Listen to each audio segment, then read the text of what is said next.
Captain Jun Kim stood at the edge of the massive Federation Council chamber.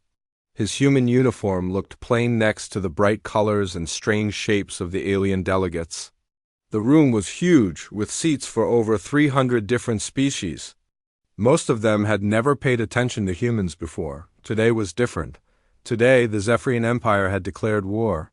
"The humans wish to speak," announced the council speaker, a tall blue creature with 4 arms. His voice echoed through the chamber. Captain Kim of the Human Federation Navy, Jun walked to the center platform. Around him, hundreds of alien eyes watched.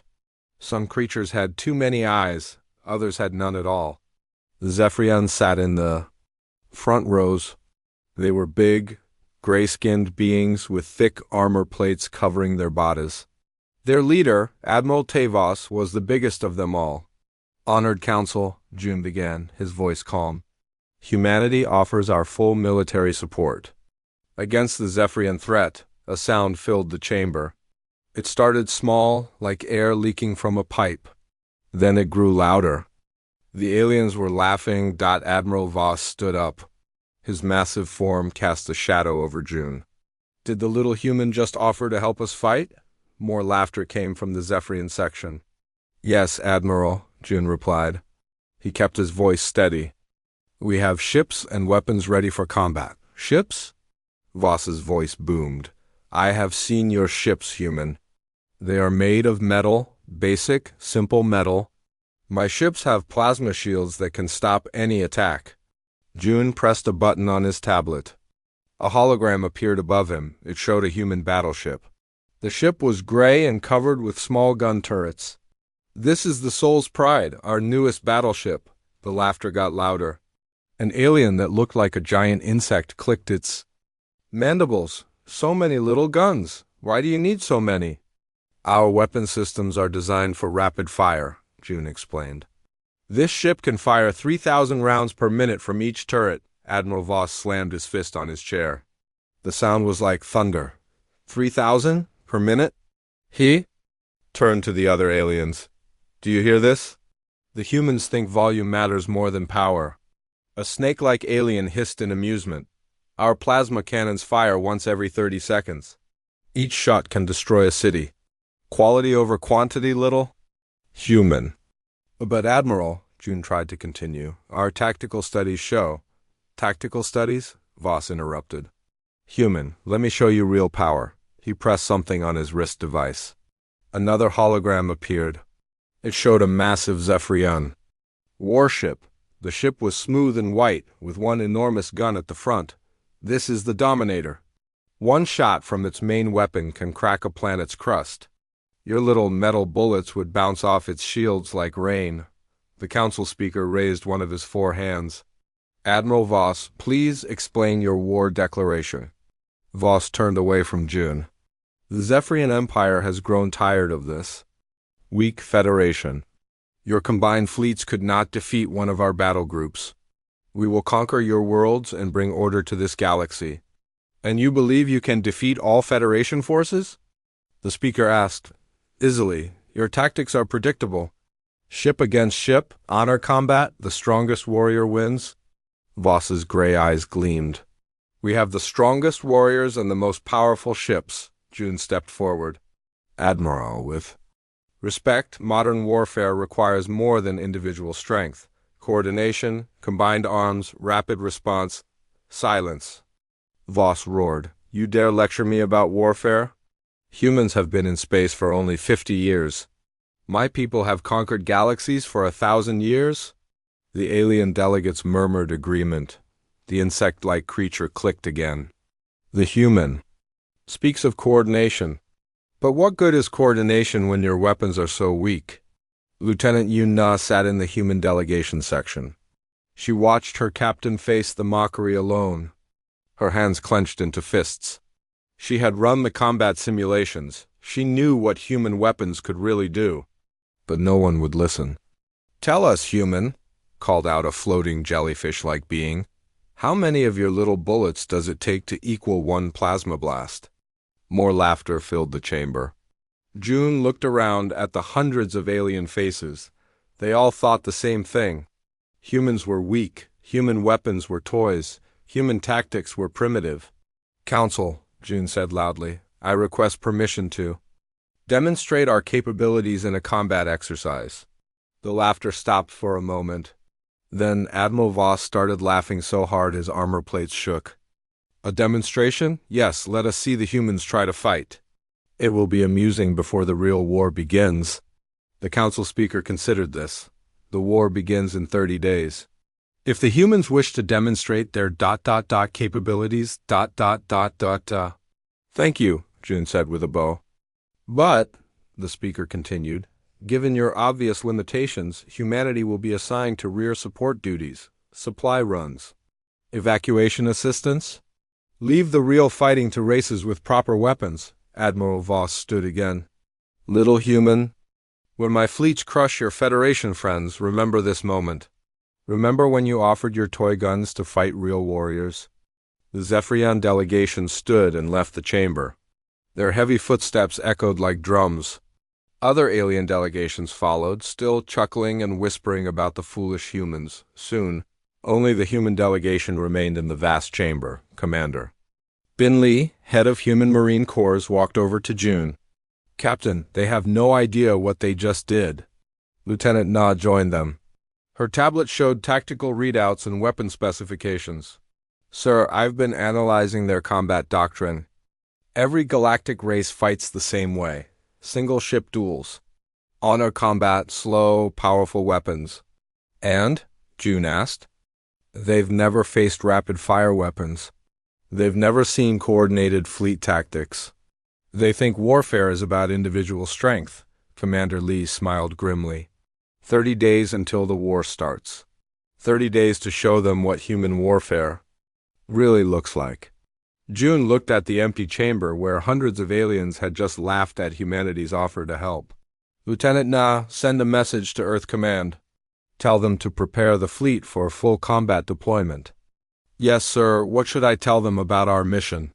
June's eyes were cold as space. Tell them we're going to teach the galaxy why humans developed the concept of overkill. The three humans walked out of the chamber. Behind them, the empty seats seemed to echo with fading laughter. In 30 days, that laughter would become something very different. In 30 days, the galaxy would learn why 3,000 rounds per minute was not excessive. It was just the beginning. 25 days later, the war began. General Wu Tran stood on the bridge of his assault ship, watching the planet New Bizin grow larger on the screen. The colony was small, with only 2 million people. Most of them were human, but there were also Altarian bird people and some Centauri traders. It would be an easy first victory. Sir, reported his aide, Federation forces are in position. They follow standard defensive patterns. Tran nodded. Standard patterns meant predictable patterns. The Federation always fought the same way. They would place their strongest warriors in single combat positions. Each fighter would challenge the attackers one at a time. Honor combat, as it had been for thousands of years. What about the humans? Tran asked. They are positioned behind. The main defensive line, support role only, as expected. Tran smiled. The humans had been given the job of carrying supplies and helping wounded fighters. They were not considered real soldiers by anyone in the Federation. Good. Begin the assault. Down on New Bizin, Commander Bin Lee crouched behind a concrete wall. His Marines were spread out in fighting positions around the colony's main settlement. They had been told to stay back and let the real soldiers handle the fighting. Sir, whispered Sergeant Hypark. The alien defenders are moving into position. Lee looked through his binoculars. The Altarian bird people were arranging themselves in a straight line. Each one carried a plasma rifle and wore bright-colored armor. They stood 3 meters apart, giving each fighter space for single combat. They're following the traditional pattern, Lee said into his radio. Single file, honor combat formation. Copy that, Commander, came the reply from Ensign Min Ko, who was monitoring from the human ship in orbit. Federation Command confirms? Standard defensive doctrine. Lee shook his head. He had studied every major battle in galactic history. Every single one followed the same pattern. 2 lines of fighters facing each other. Single combat challenges. The strongest warrior won. It was like watching ancient knights fight with swords, except they used energy weapons instead. Sergeant Park, Lee called quietly, what's your squad's position? We're dug in behind the supply depot, sir. Good fields of fire in 3 directions. And your weapons? All Marines armed with standard assault rifles. Full auto capability. We've got 30 magazines per man, Lee smiled. 30 magazines, that was 900 rounds per Marine. His squad had 12 Marines. Over 10,000 rounds of ammunition, ready to fire as fast as they could pull triggers. The galactic standard was different. Each alien warrior carried 1 energy weapon. It fired 1 shot every few seconds. Each shot was powerful, but slow. The warriors would challenge each other, fire single shots, and wait to see who fell. Sir? Park's voice crackled in his earpiece. Zephyrian dropships are landing? Lee watched as the huge gray ships touched down in the valley below. Their doors opened and Zephyrian warriors marched out. They were massive creatures, each one over 2 meters tall. Their thick armor gleamed in the sunlight. General Tran walked at the front of his army. He carried a plasma lance, a weapon that could burn through solid steel. Behind him, 300 Zephyrian warriors formed perfect ranks. Each one was a veteran of dozens of honor combats, Altarian defenders. Tran's voice boomed across the battlefield. I am General Wu Tran of the Zephyrian Empire. Who among you will face me in single combat? The lead Altarian stepped forward. He was a proud bird person with bright blue feathers. I am Captain Zektal. I accept your challenge. The 2 armies stopped and watched. This was how all battles began. The leaders would fight first. The winner's army would have the honor of the next challenge. Captain Tal raised his plasma rifle. General Tran lifted his lance. They stood 50 meters apart, following the ancient rules of engagement. Begin, called out a Zephyrian officer. Both warriors fired at the same time. 2 beams of energy crossed in the air. Captain Tal's shot struck Tran's armor and bounced off. Tran's shot hit the Altarian in the chest. Captain Tal fell. The Altarian line wavered. Their strongest fighter was down. According to tradition, they should retreat and let the next strongest warrior take the challenge. I claim victory. Tran shouted, who will face me next? But instead of another challenge, something unexpected happened. The Altarian defenders began to pull back. They were following Federation doctrine. When the line was broken, retreat to the next position. Sir, Sergeant Park's voice came through the radio. The bird people are falling back. The Zephyrians are advancing. Lee watched as the alien defenders left their positions. They were moving in good order, but they were leaving the colony center. Undefended. The Zephyrian army was marching forward, confident in their victory. Commander, came Ensign KOS' voice from orbit, Federation Command is ordering general retreat. All forces fall back to secondary positions. Lee looked at his Marines. They were well hidden behind concrete walls and metal barriers. The Zephyrians were walking straight toward them, but they hadn't noticed the humans yet. Sir? Park asked. Do we retreat with the others? Lee thought about the Federation Council chamber. He remembered the laughter when Captain Kim had offered human military support. He thought about Admiral Voss calling human weapons toys. Negative, Sergeant. We hold position. Sir, the Federation Command said. I know what they said. But we're not Federation Command. We're human Marines. And we don't retreat until the job is done. General Tran marched up the hill toward the colony center. His warriors followed in. Their perfect formation. They had won the first engagement easily. The Federation forces were retreating as expected. Sir, his aide reported, there may be human support units in the area. Humans? Tran laughed. What can humans do? They carry projectile weapons, primitive metal bullets. They are not even real soldiers. The Zephyrian army continued its advance. They walked in straight lines, armor gleaming, weapons ready for the next honor combat.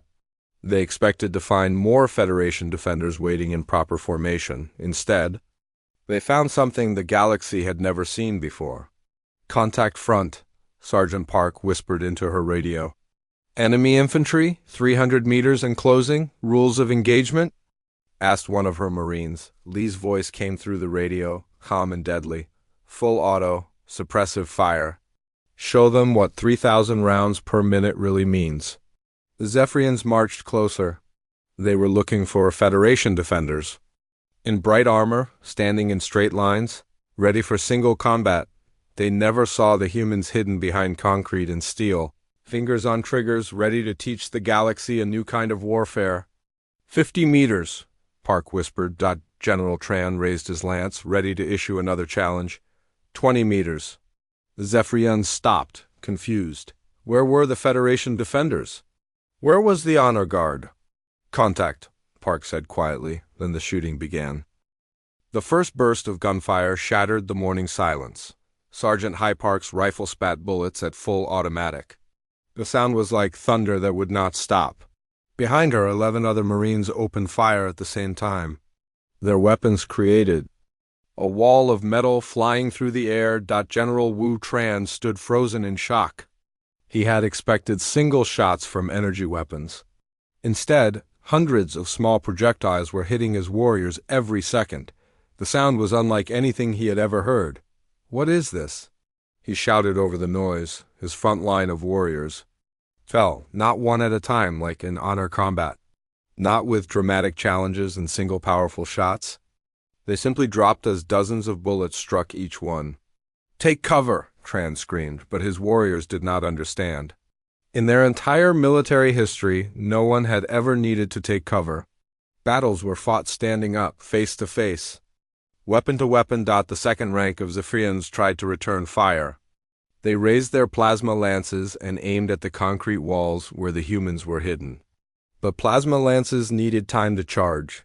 Each shot took 3 seconds to prepare. The humans never stopped shooting. Reloading, called out one Marine. He dropped behind cover for 2 seconds, then came back up with a fresh magazine. The other Marines kept firing while he reloaded. General Tran had never seen this before. In galactic warfare, when a warrior needed to reload his weapon, fighting stopped. Both sides waited politely for weapons to be recharged or replaced. It was the honorable thing to do. The humans did not wait. Sir, his aide called out, we have lost 50 warriors in 30 seconds. Impossible. How can they fire so many shots? Sergeant, Park's voice crackled through her radio. Commander Lee, we have enemy confusion.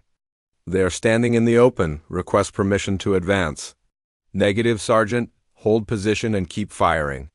Let them come to you. Above the planet, space was filling with warships. Captain Jun Kim stood on the bridge of the Soul's Pride.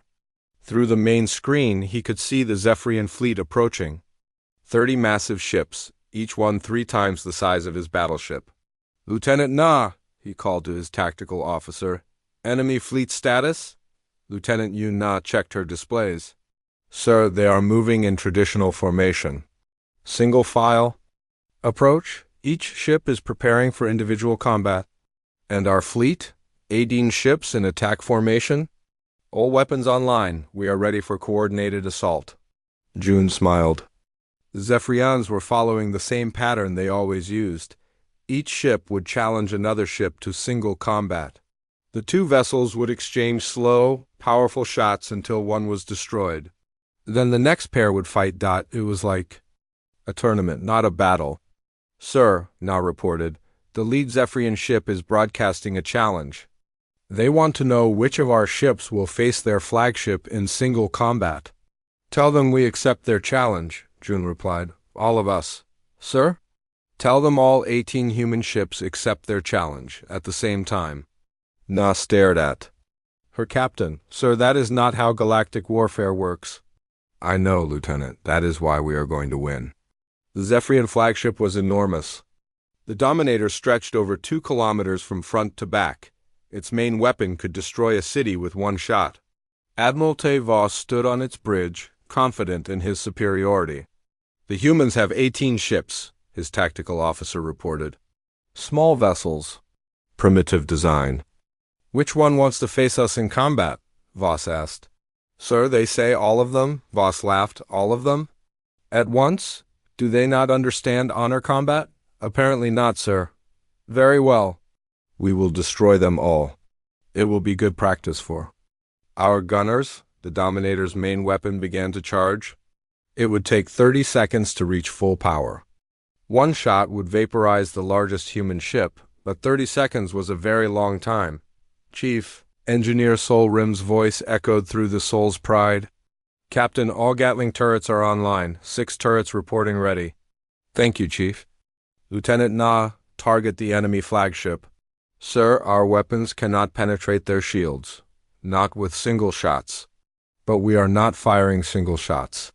The Sol's Pride had 6 turret systems. Each turret had multiple barrels. Each barrel could fire 500 rounds per minute. When all turrets fired together, the ship could launch 3,000 projectiles every minute. All ships, June announced on the fleet channel, commence firing full automatic. All weapons. 18 human ships opened fire at the same time. The space around the Dominator filled with metal. Thousands of tungsten rounds struck the Zephyrian shields every second. The shields were designed to stop single, powerful energy blasts. They had never faced this kind of continuous assault. Sir? The Zephyrian tactical officer shouted. Shield strength dropping rapidly. Admiral Voss could not believe what he was seeing. How is this possible? They are firing tiny projectiles. Yes, sir, but they are firing thousands of them. On the planet's surface, General Tran was learning the same lesson. Sir, the humans will not stop shooting, his aide reported. They have been firing for 5 minutes straight. How much ammunition can they carry? Sergeant Park smiled as she loaded her 4th magazine. Each Marine carried 30 magazines. They were not even close to running out. Sir, one of her Marines called out, the enemy is trying to retreat. The Zephyrians were finally moving to cover. They were crawling behind rocks and trying to hide, but they moved slowly, weighted down by their heavy armor. The humans kept shooting. Commander Lee, Park radioed, request permission to advance and pursue. Granted, Sergeant. Show them what fire and movement looks like. Half of Park's squad kept shooting while the other half ran forward to new positions. Then the first half moved while the second half provided cover fire. It was a basic military tactic that humans had used for centuries. The Zephyrians had never seen anything like it. In space, the Dominator's shields failed. Tungsten rounds began hitting the hull of the massive ship. Each round was small, but there were so many of them. They punched through armor plating like rain through paper. Sir? The tactical officer screamed. Hull breach on 17 decks! Admiral Voss watched his mighty flagship being torn apart by tiny bullets. This is impossible. Where is the honor? Where is the single combat? Sir, the humans do not appear to follow traditional warfare rules. For the first time in his military career, Admiral Voss felt something he had never experienced. Before fear. The laughter that had filled the Federation Council chamber was very far away now. General Wu Tran crouched behind a large rock, breathing heavily. His perfect armor was dented and scratched. Around him, the sounds of human weapons never stopped. They had been firing for 20 minutes straight. Sir, his aide whispered, we have lost 200 warriors. The humans have not stopped shooting once. Tran looked across the battlefield. His proud army was scattered and hiding. These were elite Zephyrian fighters, veterans of 50 honor combats each. Now they were crawling on their bellies like insects, trying to avoid the constant stream of human bullets.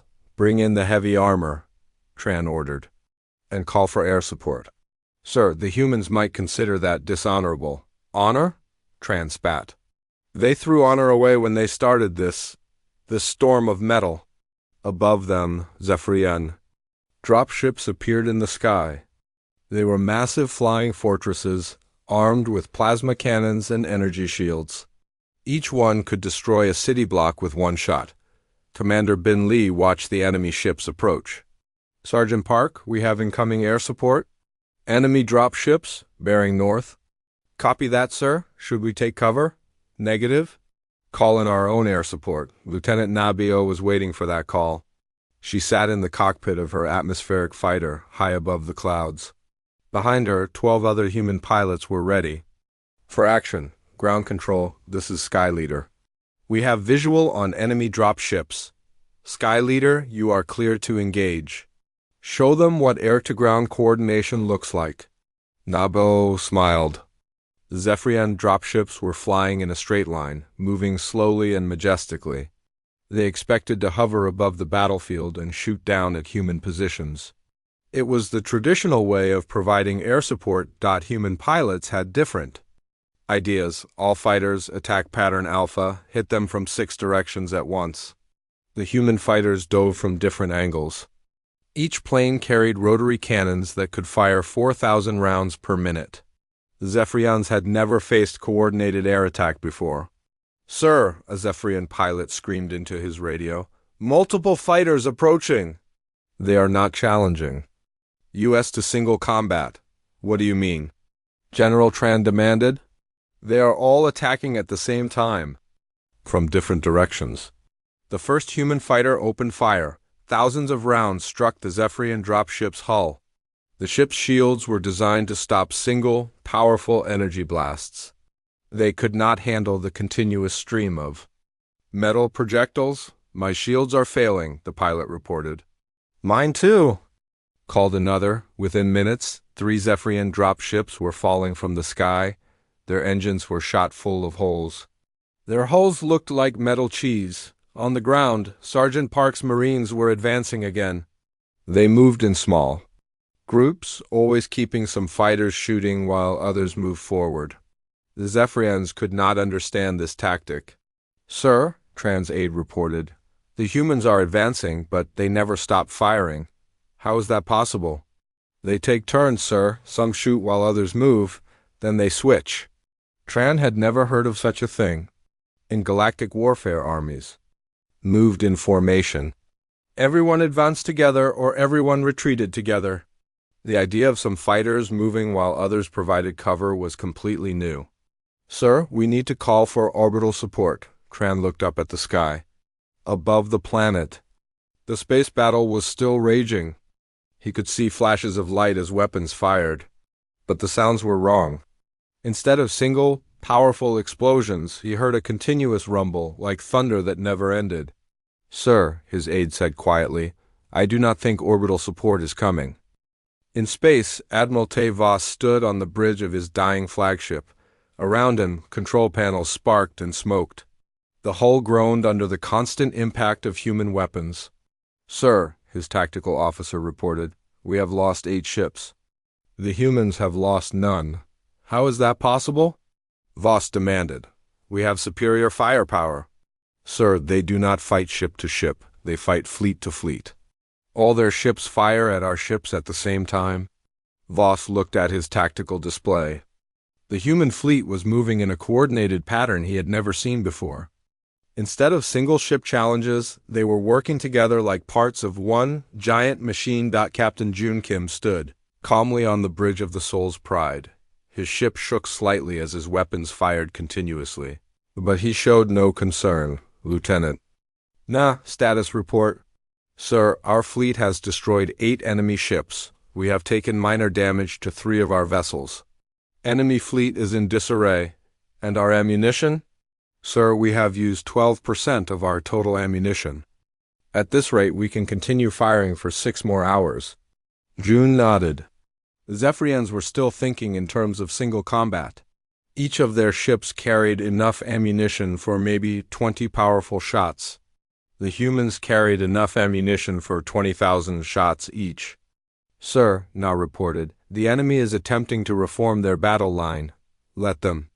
"Chief Rim, are the Gatling arrays still operational?" Chief Engineer Sol Rim's voice came through the COM system.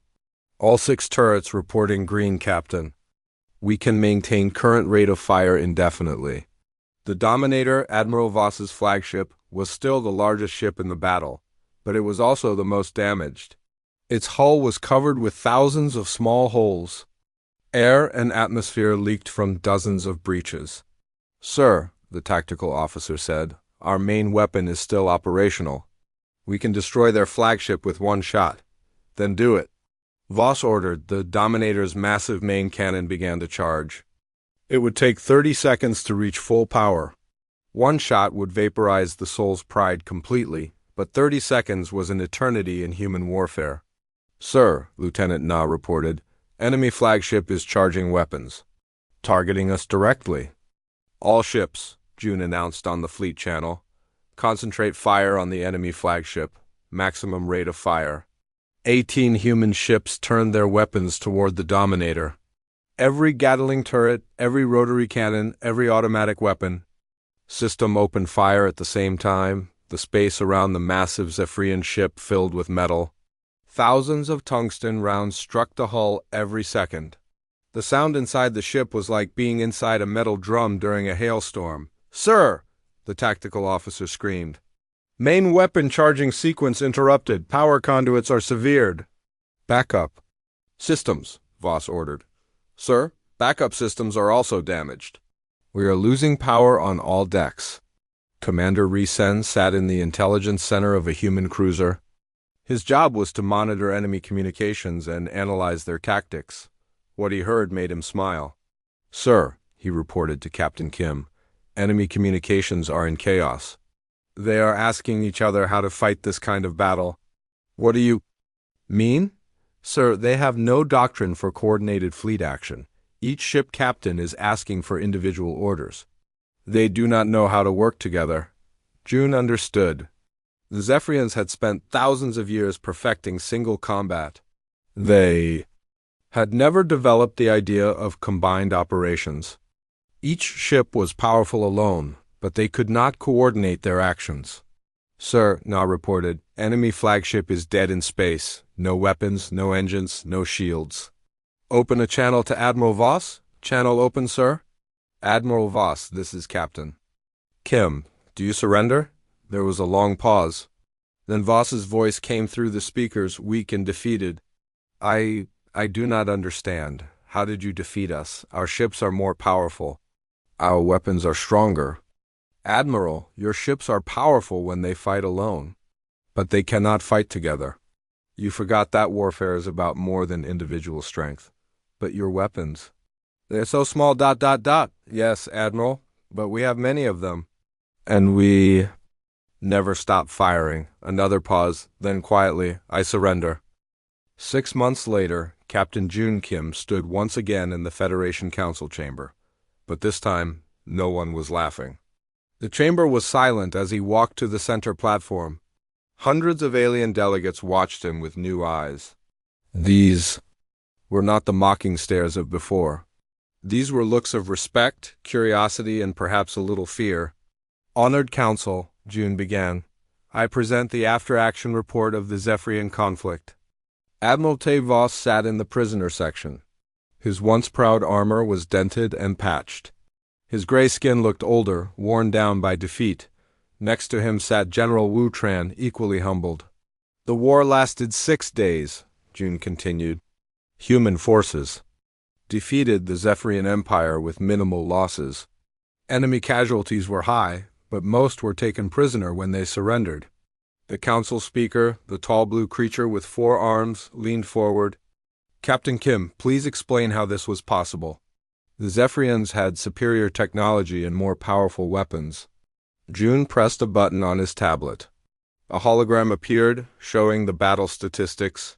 "Honored Council, the Zephyrians did have more powerful individual weapons, but they had fewer total shots. They could fire slowly but powerfully. We could fire rapidly but continuously." "And this made the difference?" asked the insect-like delegate. "That was part of it. But the real difference was coordination. The Zephyrians fought as individual warriors. We fought as a coordinated military force." Ambassador Yuncho stepped forward. She was the head of the human diplomatic mission. "Honored Council, humanity offers to share our military knowledge with all Federation members." The chamber erupted in whispers. Aliens turned to each other, discussing this unprecedented offer. "You would teach us your warfare methods?" asked the snake-like delegate. "Yes," Cho replied. "We believe that sharing knowledge makes everyone stronger." Admiral Voss stood up slowly. "May I speak?" The council speaker nodded. "You may address." The council. Voss walked to the center platform.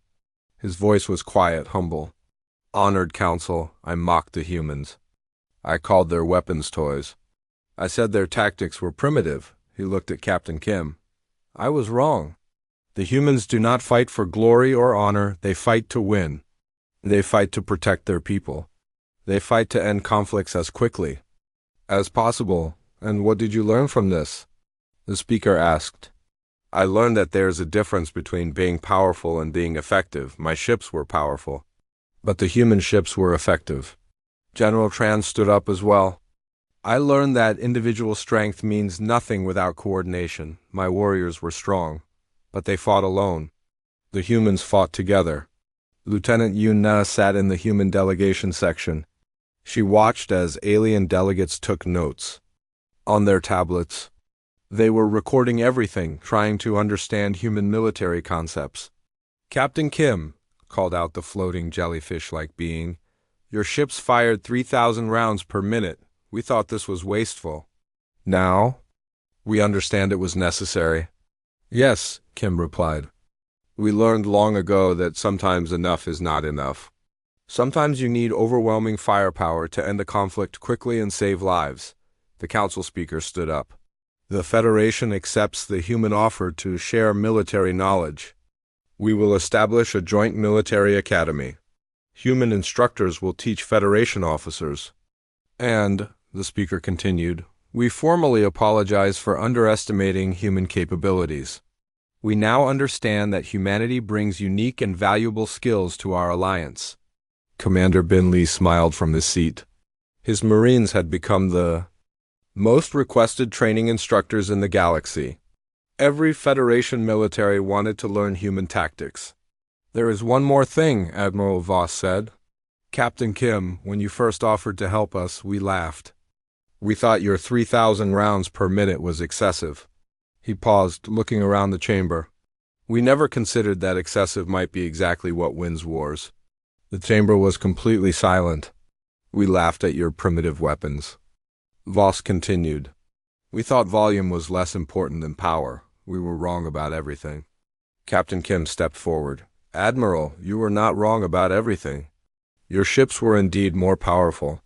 Your weapons were more advanced. But power without purpose is useless. We fight not because we are the strongest, but because we fight together. And, Kim added with a slight smile, we bring enough gun to every fight. The council speaker raised all four of his arms. Let this be recorded in Federation history. The day we learned that the quiet humans were the most dangerous warriors in the galaxy. Not dangerous, Kim corrected. Effective. As the session ended, aliens crowded around the human delegation. They wanted to learn about rapid-fire weapons, coordinated tactics, and combined arms warfare. The laughter that had filled the chamber 6 months ago was replaced by serious discussion about military doctrine and combat effectiveness. Lieutenant Na looked at her captain. Sir, what do we do now? Now we teach them. And we hope they never have to use what we teach them. And if they do?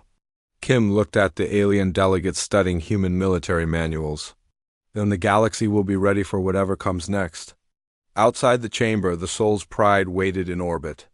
Its Gatling turrets were silent now, but they were ready. Ready to defend the Federation, ready to protect the innocent, ready to show anyone who threatened peace why humans had developed the concept of overwhelming firepower. The war was over. The laughter had stopped.